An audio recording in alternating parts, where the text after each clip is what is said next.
कभी सोचा है कि जापानी घरों में ऐसा क्या होता है कि कदम रखते ही एक अजीब सी, एक गजब की शांति महसूस होती है, एक ठहराव सा।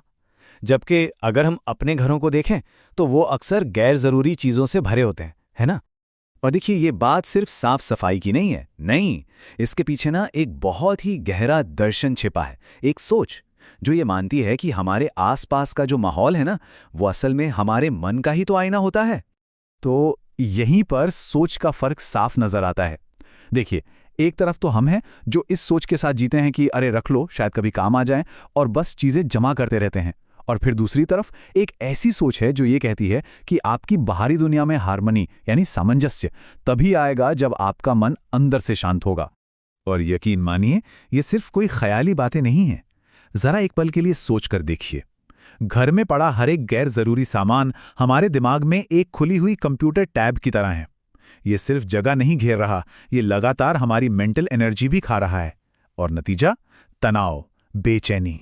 हर वो चीज जो इस्तेमाल में नहीं आ रही है, वो सिर्फ एक वस्तु नहीं रह जाती, वो एक अनसुलझा फैसला बन जाती है। अतीत से जुड़ा एक ऐसा लंगर जो हमें आगे बढ़ने ही नहीं दे रहा। तो अब सवाल ये उठता है कि आखिर ये सोच आई तो आई कहां से? इसका एक बहुत गहरा जवाब जापान के इतिहास में ही छिपा हुआ है। सोचें, एक ऐसी जगह जहां चीजों की नश्वरता मतलब इम्पर्मनेंस जिंदगी का एक हिस्सा रही है।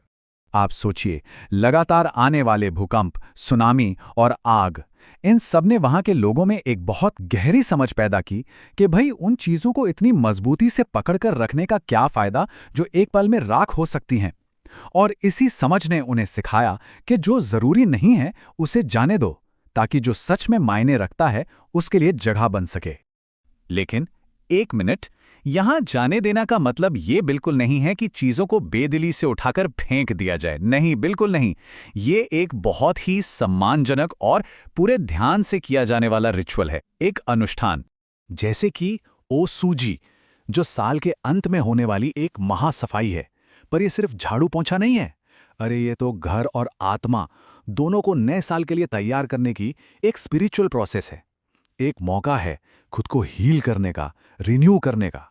और फिर एक और बहुत खूबसूरत अभ्यास है, अरिगाताई मोनो। इसका मतलब है उन चीज़ों का शुक्रिया अदा करना जिन्होंने कभी ना कभी हमारी सेवा की है। सोचिए, किसी चीज़ को विदा करने से पहले उसे धन्यवाद देना। ये कोई कोल्ड मिनिमलिज्म नहीं है, ये तो ग्रैटिट्यूड यानी कृतज्ञता से भरा एक बहुत गहरा रिश्ता है। अच्छा, इन सारी बातों को और बेहतर समझने के लिए ना, चलिए एक कहानी सुनते हैं। मिलते हैं लंदन के एक 38 साल के इंजीनियर थॉमस से।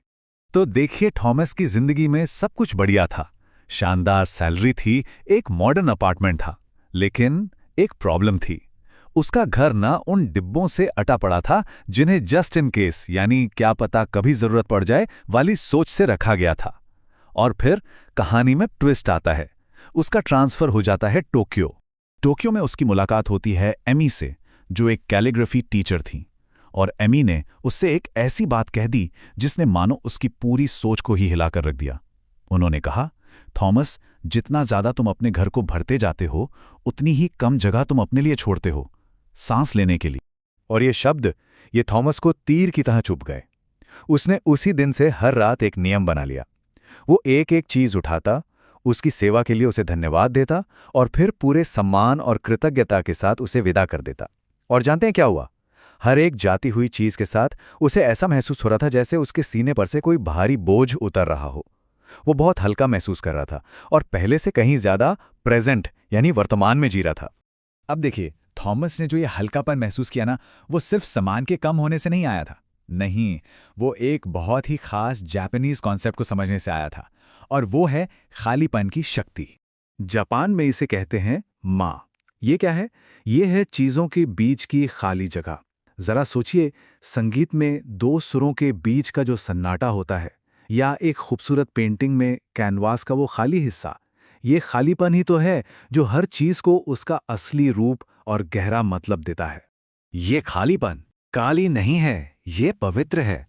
असल में यही तो वो जगह है जहां शांति जन्म लेती है।